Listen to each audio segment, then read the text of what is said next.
আব্বু যখনই আসে তখনই আমার প্রয়োজনীয় কিছু জিনিসপত্র নিয়ে আসে।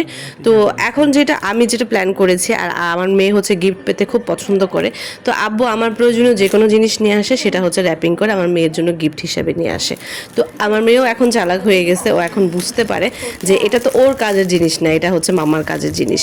তো এই জন্য একটু মন খারাপ করে, কিন্তু তারপরে ওর র্যাপিং পেপার খুলতে ওর ভীষণ পছন্দ।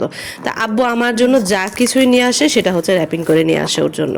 বক্সের ভিতরে কি আছে না আছে ওটা নিয়ে ওর কোনো মাথা ব্যথা নেই, ও হচ্ছে র্যাপিং পেপার খুলবে, এটাই তার মজা।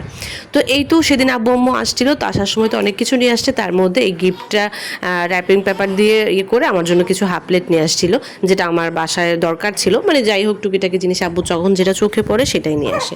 তো এইদিকে ওরা সব ভাই বোনরা মিলে সবাই মিলে মজা করছিল, বাবুর সাথে খেলছিল। সবার আদর এত অতিরিক্ত হয়ে গেছে, ও বিরক্ত হচ্ছিল। তারপর কিছুক্ষণ ও নানু ওকে কোলে নিয়ে রাখলো, তারপর ও ঠান্ডা হলো।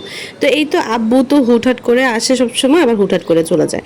একদিন আগেই আসলো, এখন হচ্ছে বাবুকে দেখা শেষ, এখন সে আবার চলে যাবে, মানে গাড়ি কল করে ফেলছে। তো এখন হচ্ছে চলে যাচ্ছে, চলে যাওয়ার আগে একটা আঙ্কেলের সাথে দেখা করে যাবে, এই জন্য ওয়েট করছিল।